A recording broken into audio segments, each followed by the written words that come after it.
¿Listo?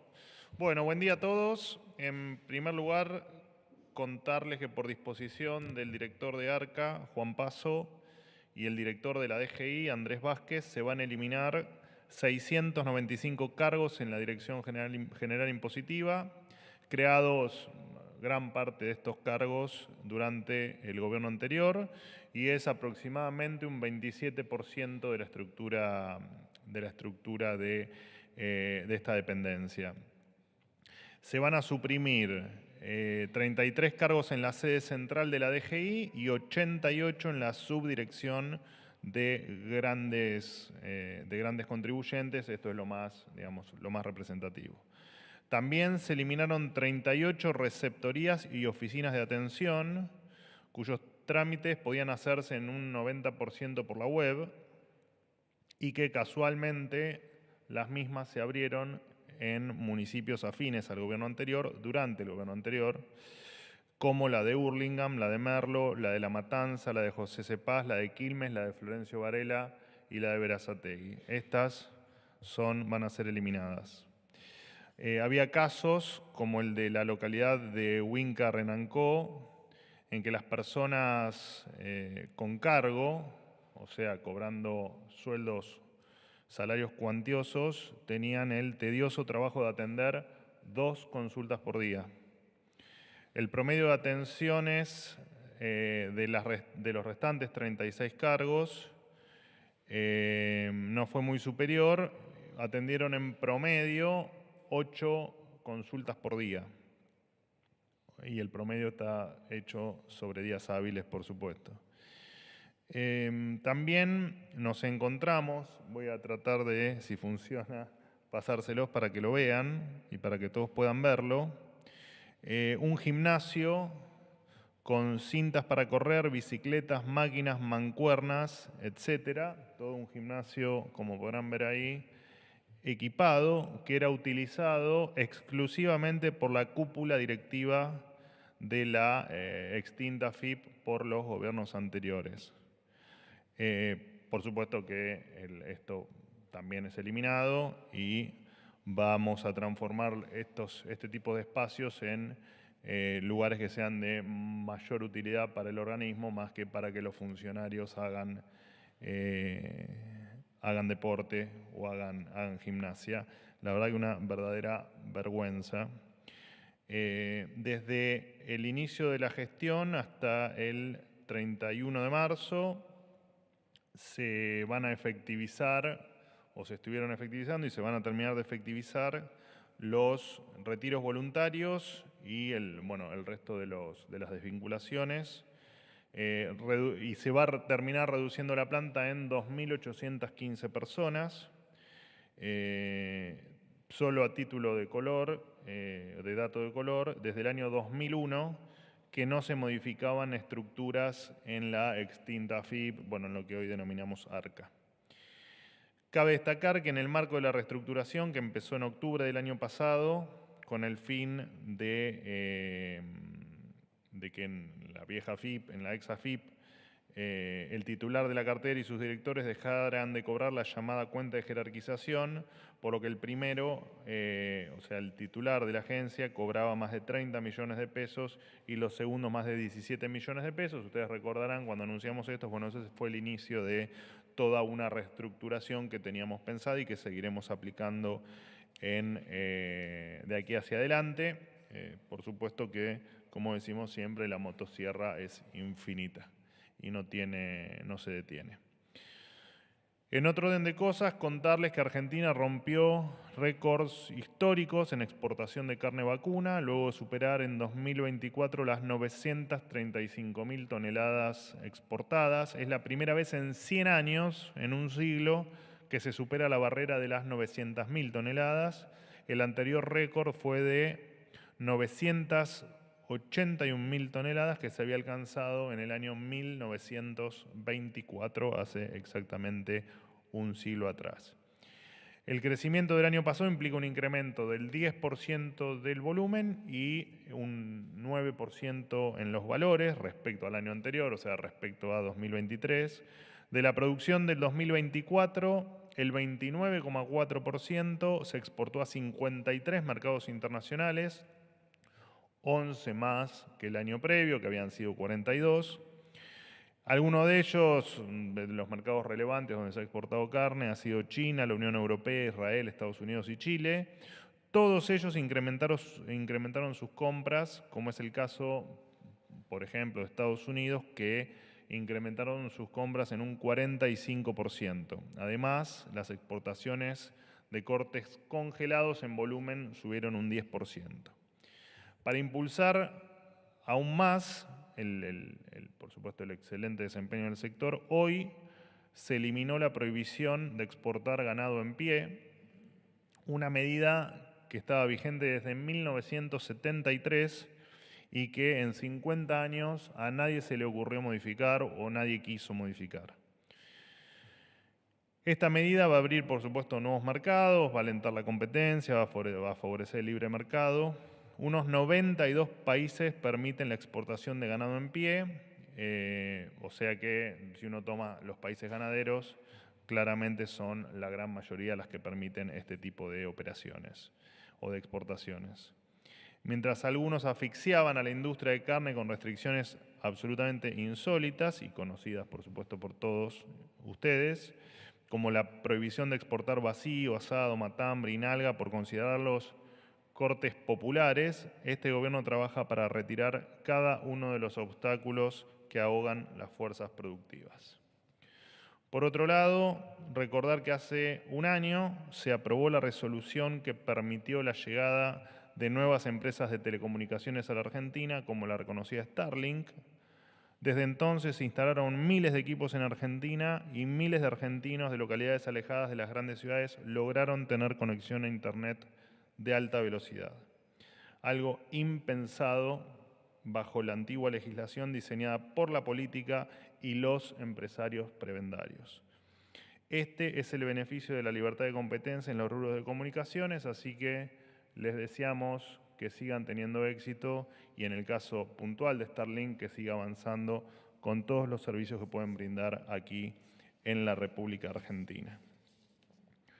Por último, contarles que la entidad Republican Action for Argentina, representada por el abogado Fernando Irazú, realizó una presentación el 17 de febrero ante la jueza Presca de la Corte del Distrito de Estados Unidos para el Distrito Sur de Nueva York, solicitando intervenir en el caso Petersen.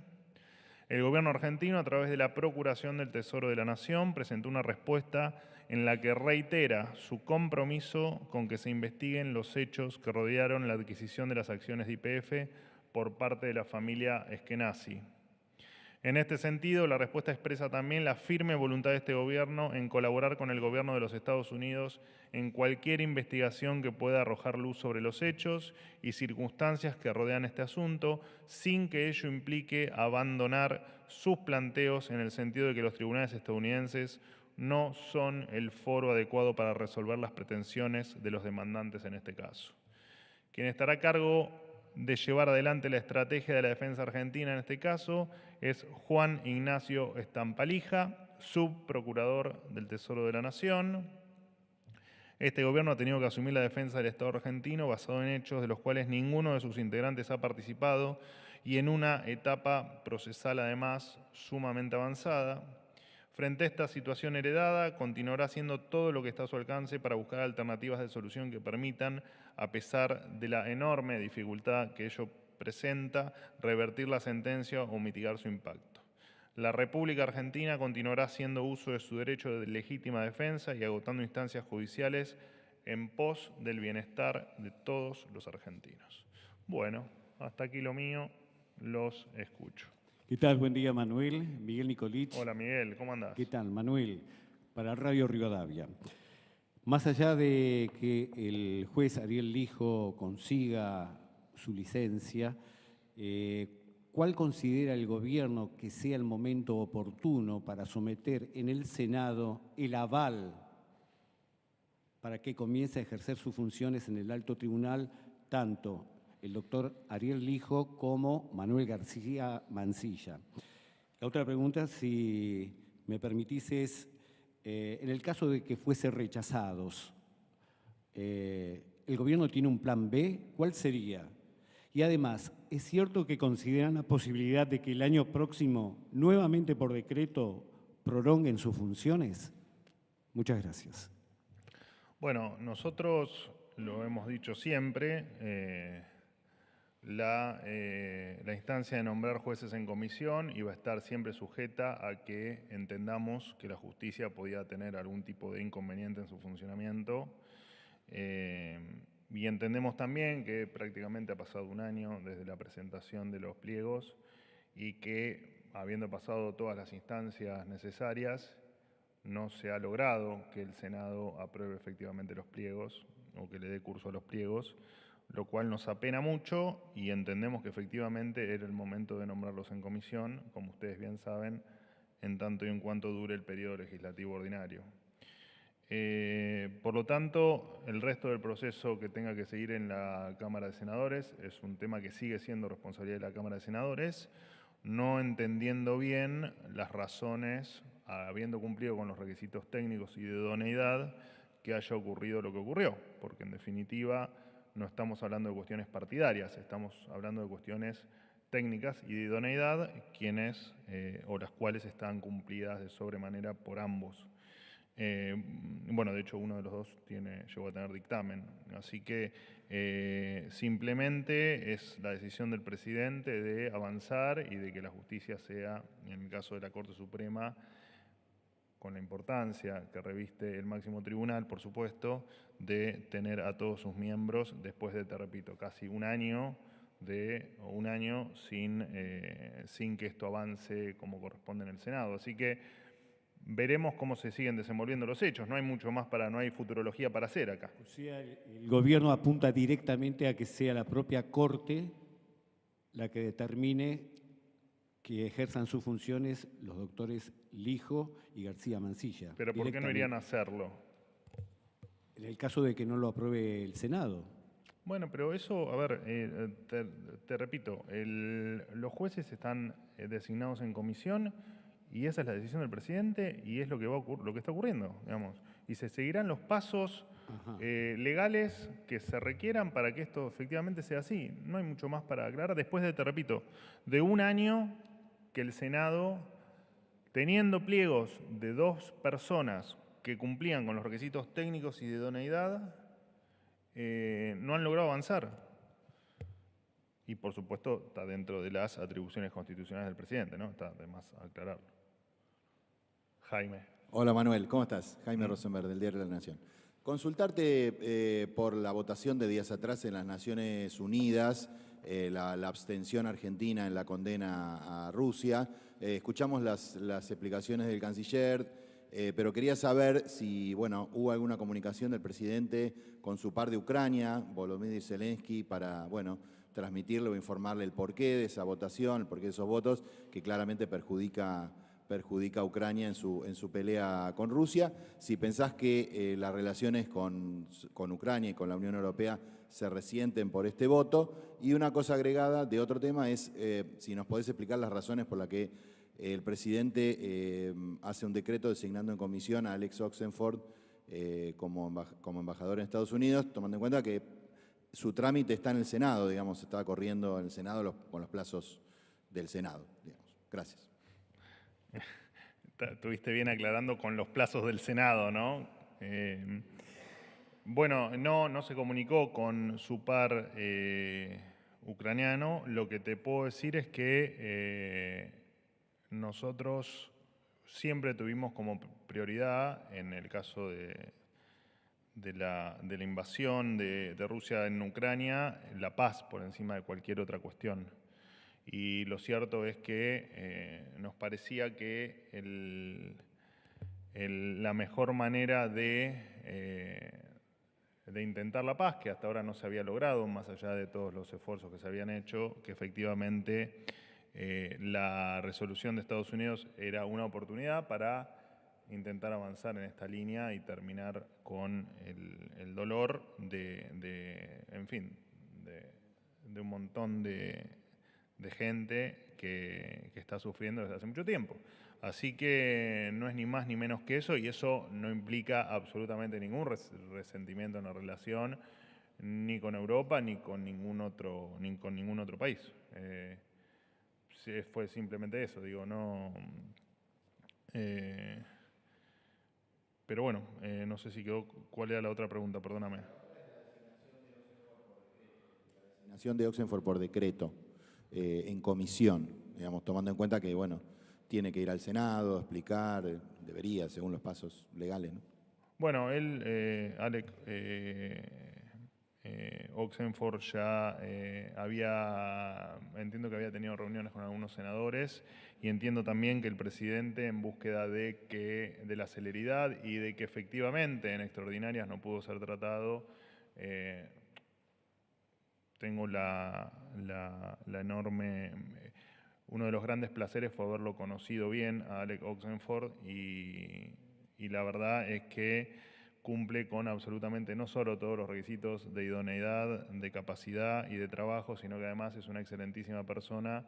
Entiendo que el presidente lo que ha optado es no dilatar más los tiempos y efectivamente acelerar con el proceso que igual ya habíamos anunciado hacía muchos meses también.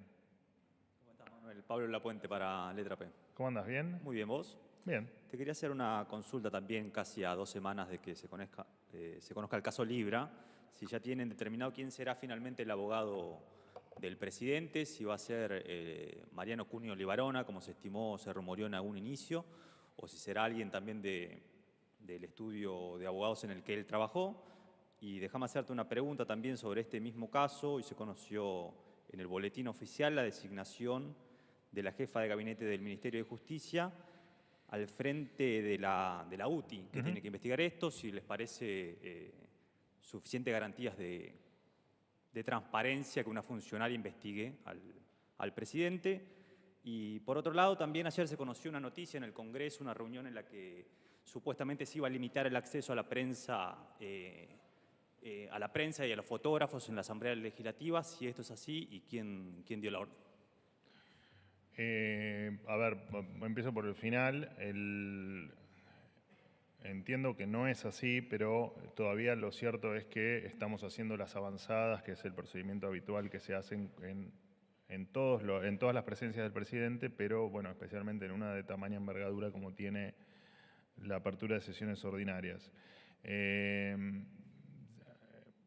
Simplemente, y para que lo tengas de dato, el año pasado tuve la misma pregunta que me estás haciendo vos, nos acusaron de antidemocráticos y de estar en contra de la prensa y era simplemente que habíamos movido de lugar a los periodistas por una cuestión de protocolo y de seguridad. La verdad es que la respuesta no la tengo porque no está terminada la avanzada y porque no está terminado el diseño del 1 de marzo. Lo que sí está determinado es que va a ser a las 21 horas, pero no hay otra determinación y que por supuesto el presidente y su gabinete va a salir desde Casa Rosada hacia el Congreso, tal como ocurrió el año pasado, pero todavía no hay más detalles, así que a ciencia cierta no puedo responderte tu pregunta, pero entiendo que no va a haber ningún cambio más allá de posiciones o de algún esquema de organización, pero entiendo que no. Si me comprometo a si hay algún cambio con respecto a ese tema específico que entiendo que es de interés de ustedes, se los voy a comunicar. Permitime igual repreguntar si están evaluando todavía, pero si está la posibilidad de que los fotógrafos o la prensa acreditada en el Congreso que intenta cubrir la Asamblea Legislativa sea dispuesta en una suerte de corralito, no tenga la posibilidad de moverse libremente sobre la. Mira, el año pasado entiendo que estaban estaban dispuestos en los balcones, yo la verdad es que no recuerdo y entiendo que todo funcionó muy bien. No sé si vos recordás que haya ocurrido alguna otra cosa, más allá de esta diferencia con ustedes que surgió por el tema, no con ustedes, sino con algunos medios que se quejaban de la disposición. De igual manera, todo va a estar cubierto, por supuesto, por la transmisión oficial y no debería haber ningún problema en que todos puedan ver y mostrar lo que ocurre el 1 de marzo. Imagínate que nuestro espíritu es el de la libertad y no el de la censura, así que ¿tuvo otra pregunta? Eran 2 consultas respecto al caso Libra. Sí. Uno, ¿quién va a ser el abogado del presidente a 2 semanas de que se conozca Sí, no está el definido caso? todavía. Sí. Se había rumoreado en un momento que iba a ser Mariano Cunio Libarona, o si alguien del estudio en el que él trabajó. la respuesta es que no, pero que no está todavía la definición del abogado, pero sí Mariano Cunio Libarona está, como todo su gabinete, absolutamente confirmado en cada uno de sus lugares. Digo porque hubo muchas versiones, no solo con respecto a Cunio, que se le iba a ir del gobierno, sino con otros funcionarios. Apelo siempre a que cuando haya algún cambio en el gabinete, lo voy a anunciar, por favor no titulen cuestiones que no condicen con nada de la realidad. No lo digo por vos, sino en general. Una última que había quedado, Manuel, permitime leer para no errar en los títulos y en los nombres. Hoy en el boletín oficial designaron a la jefa de gabinete de ministerios en la UTI, si eso le parece cierta garantía de transparencia, teniendo que es una funcionaria designada por este mismo gobierno para investigar un caso que involucra al presidente. Claro, el tema es que no está encargada de investigar el caso. El caso lo investiga la justicia y va a recaudar la información y en tal caso va a colaborar con la justicia, pero no tiene el mote de investigadora, sino de recolectar esa unidad, tiene que recolectar toda la información que crea pertinente o que le soliciten para efectivamente aceitar los mecanismos para que la justicia pueda avanzar rápidamente, que por supuesto es la intención que tenemos todos, ustedes, nosotros y el resto de la ciudadanía. ¿Qué tal, Manuel? Buen día. ¿Cómo andas? ¿Bien? Hernán Mundo, de Radio Nacional. Quería preguntarte, profundizar respecto de lo que señalabas sobre lo que espera el gobierno del Senado particularmente. ¿Considera que es un espacio inviable para avanzar en la aprobación de los tanto del juez Lijo como de Manuel García Mansilla? Leo dos frases en ese sentido. Ayer el comunicado del bloque de senadores de Unión por la Patria que indica que esta forma de designación es manifiestamente inconstitucional y conforma una nueva afrenta al sistema republicano, democrático y federal, dice además este comunicado. ¿Eso quién? ¿El comunicado de quién era? El comunicado de los senadores de Unión por la Patria.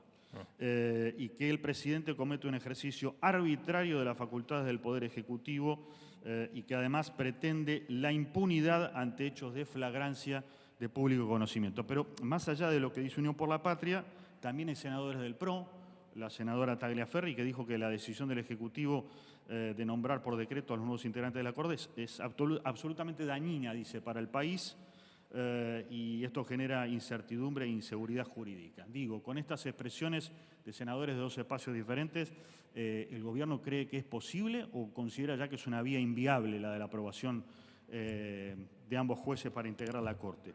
Y por otro lado, una pregunta de orden internacional, pero que tiene que ver con la Argentina, por supuesto. El gobierno no se ha pronunciado formalmente sobre la salud del Papa. ¿Tiene previsto hacerlo? ¿El presidente tiene previsto comunicarse con los allegados al Papa Francisco? ¿Podemos esperar algo en ese sentido? Gracias. Bueno, a ver, con respecto al comunicado de Unión por la Patria, te hago simplemente un punto, una nota al pie. En general, el kirchnerismo, la izquierda, cuando no están en el poder, todo lo que está en el poder es una dictadura y es antidemocrático, pero es una práctica habitual. Pasó con todos los gobiernos donde ellos no eran parte. Así que poco importa efectivamente que ellos nos traten de antidemocráticos o de que atentamos contra la Constitución. Dicho esto, un año estuvo el Senado en posición de resolver este tema y no lo hizo. Y tal vez no hay nada más republicano que efectivamente el Senado de la Nación, porque los jueces los propone el presidente, no los propone el Senado ni sus miembros. Entonces, y te repito, no debería existir otra causal de no aprobación de un pliego si no es por una cuestión estrictamente técnica o estrictamente de idoneidad, ambas cuestiones que cumplen con creces ambos pliegos o ambos jueces. Por lo tanto, es difícil comprender la definición de que tomamos una medida o nos tomamos una atribución inconstitucional o en contra de la Constitución. cuando fue este mecanismo de nombrar jueces en comisión ha sido utilizado por todo el espectro político, incluso peronistas, que van desde Perón, Alfonsín, Menem o Macri, y que incluso ha sido convalidado el mecanismo por la propia Corte. Así que, bueno, nada, entiendo que son, o entendemos que son cuestiones que solo esgrimen la necesidad de confundir a la gente y de complejizar aún más un tema que no hay nada más, más republicano que la Corte Suprema de Justicia de la Nación, que es el máximo tribunal, o conocido como el máximo tribunal, tenga sus funciones plenas en virtud de que sus miembros estén todos en funciones. Así que la verdad que, te repito, descreemos de la buena, digamos, del fin último de los comunicados. Entendemos que todo ha sido, y ellos lo saben, dentro de la ley, dentro de la Constitución y un mecanismo ya utilizado. Así que todo lo que digan en realidad reviste más cuestiones políticas que cuestiones netamente de los pliegos de los jueces. Y con respecto a... ¿Hay algún tipo de acompañamiento de otros bloques dentro del Senado o Bueno, la minoría de la Libertad Avanza no lo hace sabemos, imposible? no lo sabemos. Entendimos que se habían cumplido con todos los pasos, que el tiempo, que la dilatación en la resolución no tenía ningún tipo de sentido y que lo único que hacían era complicar una decisión del presidente en pos de que la justicia siga trabajando de la manera más eficiente posible. No hay mucho más que eso. La salud del Papa, si va a haber una expresión oficial y particularmente del presidente. No, a ver, en principio, tanto el presidente como todos los que formamos parte del gobierno rezamos por él, esperamos una pronta recuperación y nuestro secretario de Cultura están en permanente comunicación con el círculo íntimo del Papa Francisco e incluso han participado aquí en Buenos Aires de algunos encuentros para rezar y para pedir por la salud del Papa. Así que sí, estamos en permanente contacto claramente y te repito, rezamos y el presidente también lo hace por su pronta recuperación. ¿Qué tal, Manuel? Buen día. Eduardo ¿Cuántos Menegas. son? ¿Por cuánto vamos? 5. Hacemos muchas preguntas, pero somos 5. Eduardo Menegazzi para Infobae. La primera Para que consulta... no se vea, lo tengo a Pablito que te tapa, pero... La primera Los consulta... saltos, siéntense atrás. Básico. Ahí está. La primera consulta es sobre la postura que ya anunciaron algunos legisladores en el Congreso de la Nación, que dijeron que no van a estar presentes en el inicio de las sesiones ordinarias el sábado que viene. ¿Qué opina el presidente Milei de esta posibilidad? Y la segunda es, ayer hubo un episodio en la ciudad de La Plata, un episodio violento que terminó con la muerte de una nena de 7 años. Los imputados son menores de edad. Si el gobierno va a impulsar este año uno de los proyectos que había anunciado sobre la baja de la imputabilidad de los menores. Gracias. Bueno, te respondo la última pregunta, que es la más concreta. Efectivamente es un tema en agenda, es un tema que la propia ministra Bullrich lo ha dicho y efectivamente es algo en lo que vamos a trabajar. Lo que pasó en La Plata es una aberración más de asesinos que, independientemente de su minoría de edad o de no haber cumplido la mayoría de edad, efectivamente no pueden seguir conviviendo en sociedad matando gente. Perdóname, ¿me repetís la primera pregunta? Sobre la postura que van a adoptar algunos legisladores en las sesiones, en el inicio de las sesiones ordinarias, sí. que dijeron que no van a ir. ¿Quiénes son los que no van a ir? Bueno, hasta ahora lo anunciaron los senadores de Unión por la Patria, pero también hay otros bloques que quizá dijeron que van a enviar una representación o que no van a estar en su totalidad. No, en bueno, la Asamblea habrá casos, por Legislativa. supuesto, que no podrán estar por cuestiones de compromisos o personales o laborales. Eso, la verdad es que lo desconocemos y, por supuesto, eso puede ocurrir, ha ocurrido siempre. En el caso de una decisión de no ir, bueno, no sé si reviste en algunos casos, como los que me mencionás vos, algún otro tipo de cuestión. Entiendo que, y en virtud de lo que decía el compañero Menegazzi, bueno, son los mismos que hablan de un gobierno inconstitucional, un gobierno antidemocrático, un gobierno vestido de una dictadura. Me parece que el 1 de marzo es un día que, más allá que, por supuesto, entendemos que especialmente durante el gobierno anterior, perdió valor porque lamentablemente la voz o la palabra del expresidente Alberto Fernández, a medida que iba pasando el tiempo, perdía cada vez más valor, pero para nosotros el 1 de marzo es un evento que reviste suma importancia institucional y suma importancia republicana. Si dentro de los casos que me mencionás escapa la fuerza mayor y escapa cuestiones de índole personal, bueno, por supuesto que nos parece que deberían rever su posición. Última pregunta. Buenos días, portavoz. Ana Delicado Palacios, corresponsal Buenas. de la agencia Sputnik. Bien, gracias. Tengo un par de preguntas, si es posible. La primera tiene que ver de nuevo con la abstención de Argentina en la Asamblea General de la ONU respecto a la propuesta de Ucrania. Le quería preguntar cómo aporta esa postura a la paz cuando la propuesta era presentada por Ucrania y se llamaba justamente promoción de una paz general justa y duradera, y dado que el presidente, ante el mismo órgano de la Asamblea General de Naciones Unidas, había anunciado el fin de la neutralidad argentina. Relacionado con esto, Trump ha definido a Zelensky como dictador sin elecciones y también dijo el viernes que Ucrania no recuperaría el terreno perdido. Me gustaría saber la opinión del presidente al respecto.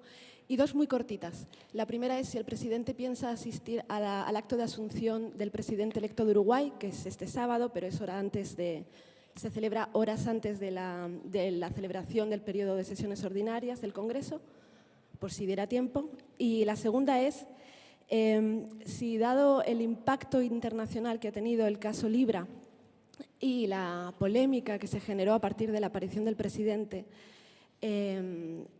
con Jonathan Viale en TN, si en algún momento el presidente, y dado que dijo que no tenía nada que esconder, piensa brindar alguna conferencia de prensa con periodistas, dado que además ya ha pasado más de un año desde que asumió el cargo. Gracias. Perdóname, la última frase, que hace más de un año. Que asumió su cargo, si piensa dar alguna conferencia de prensa alguna vez el presidente. Ok. Bueno, vamos recapitulando. Un poco la respuesta de la posición con respecto a la votación y a la ONU y a qué es nuestra opinión sobre el conflicto bélico, ya la di. Entendíamos que no se había logrado demasiado o no se había logrado nada hasta aquí, y entendíamos que apoyar esta resolución, más allá de que tenés bien en claro nuestro alineamiento con Estados Unidos y con Israel, entendíamos que era darle una chance a la paz. Así lo analizó el presidente y así tomó la determinación de que efectivamente Argentina apoye la resolución o el texto de Estados Unidos. Con respecto a... Por lo tanto, no hay un cambio de posición, eso tiene que quedar claro. Simplemente apostamos a un nuevo paso en virtud de poner como prioridad lo cual siempre hicimos, pero entendimos que hasta acá no se lograron resultados, que es efectivamente bregar por la paz de los pueblos. Lo que me planteás en el caso de las declaraciones de Trump corren por cuenta del presidente Trump. El presidente de la Nación jamás opina sobre declaraciones que hacen otros presidentes, sea Trump o sea cualquier otro, a excepción de que efectivamente sea una opinión propia del presidente Milei. Con respecto a las conferencias de prensa, el presidente deposita en sus funcionarios y particularmente en mí su representación ante la prensa. Si él en el futuro va o no a hacer algún formato, digamos, de conferencia de prensa, Es probable que haya una conferencia de prensa más adelante, pero eso se los voy a anunciar más adelante. Pero no, por el momento no hay nada planteado en esa línea, pero porque te repito, los que representamos al presidente, que somos su gabinete, y puntualmente yo, en términos de lo que él piensa o lo que él quiere transmitir, está cumplido con creces, con el mayor de los respetos y con la mayor participación que podemos darle a la prensa. Así que en definitiva no nos importa tanto la prensa, sino nos importan ustedes como vehículo para que la gente esté enterada de los actos de gobierno. Así que me parece que no hay nada para cuestionar en términos de información y en términos de lo que piensa el presidente y de la comunicación de esas cuestiones. Perdón, portavoz, es que sigo sin entender por qué el documento presentado por Ucrania no aportaba a la paz cuando lo llevaba en el título, y también en la resolución se habla justamente de la retirada de las tropas rusas. Porque te repito, porque nosotros en el llamado a la paz entendíamos que la resolución de Estados Unidos tenía un condimento de de que Estados Unidos no estaba involucrado directamente en el conflicto y Ucrania claramente sí. Entonces simplemente nos pareció más oportuno en este momento votar por esta resolución. No hay mucho más que eso para aclarar. Pero Estados Unidos aportó financieramente a Ucrania, o sea que sí que estaba involucrada en el conflicto. Sí, también, pero no era parte de la guerra. En todo caso, ¿esta decisión va a poder modificar a futuro las relaciones entre Argentina y Rusia? Bueno, es lo que me preguntó tu compañero. No vemos que esta definición tenga ningún tipo de implicancia en ninguna de las relaciones que Argentina tiene con el resto del mundo, no, para nada. Bueno, gracias. Solo una aclaración que les quería hacer. Ayer hubo un compañero de ustedes, Fabián Wallman, hizo una referencia y lo digo porque es un tema muy importante para nosotros, el poner en valor a los veteranos de guerra. Hizo una mención sobre una bandera que habíamos quitado del patio Malvinas. Solamente para aclararle a él y a todos los que, por supuesto, les quedó alguna duda. Bueno, esta bandera se vincula no con la guerra de Malvinas en sí. Ahí está, Fabián. Traje, para aclarar de dónde estoy leyendo, el informe del museo, donde aclara todas las circunstancias y me gustaría compartirla con ustedes. Te repito, no porque lo hayas expuesto vos, sino porque me parece que es un caso que amerita la explicación. Esta bandera se vincula al operativo Cóndor, que fue una acción armada llevada a cabo los días 28 y 29 de septiembre del año 1966 por un grupo de argentinos que tomaron un avión de Aerolíneas Argentinas que viajaba de Buenos Aires a Río Gallegos, forzaron su aterrizaje o desviaron su rumbo hacia las Islas Malvinas, habitadas por el Reino Unido. Una vez allí, los argentinos izaron 7 banderas, tomaron como rehenes a algunos isleños, exigieron al gobernador que reconozcan a las islas como argentinas, y una de esas 7 banderas fue la que llegó a la dependencia del gobierno el 2 de abril del 2014. Y fue colocada en el patio, que de hecho se denomina Patio Malvinas desde ese momento, fue colocada allí. Esta no es la primera vez que la bandera se retira para tareas de conservación. De hecho, durante el periodo de pandemia, el mismo Museo de Casa Rosada que me prepara este informe, solicitó que se ponga a resguardo esa bandera y efectivamente el 17 de marzo de 2020, entrando en lo que después fue el decreto de la cuarentena, se efectivizó el retiro de la bandera. Durante este periodo, el museo tuvo la bandera en guarda, procedió a las tareas de acondicionamiento, ya que luego de 6 años, o sea, de 2014 a 2020, de temperatura y humedad relativa, ocasionaron graves deterioros en las banderas. en la bandera, que deterioro que el informe después, por supuesto, se los paso, porque tiene las fotos de cómo estaba el estado de la bandera en ese momento. Y además, bueno, de la documentación que acompañaba a la bandera, que también, por supuesto, estaba muy deteriorada. No hay, bueno, y ahora vuelve a ocurrir lo mismo. Les leo, y no los aburro más, les prometo, el anexo del informe con específicamente el informe técnico. La bandera presentaba numerosos deterioros, roturas, decoloración, faltantes, deshilachados, suciedad general, así como dobleces que se efectuaron al adaptar el tamaño del textil a la vitrina donde estaba. Por otro lado, había un documento que acompañaba la bandera. Se encontraba con un alto grado de deterioro como rigidez, faltantes, rajaduras, decoloración, etc.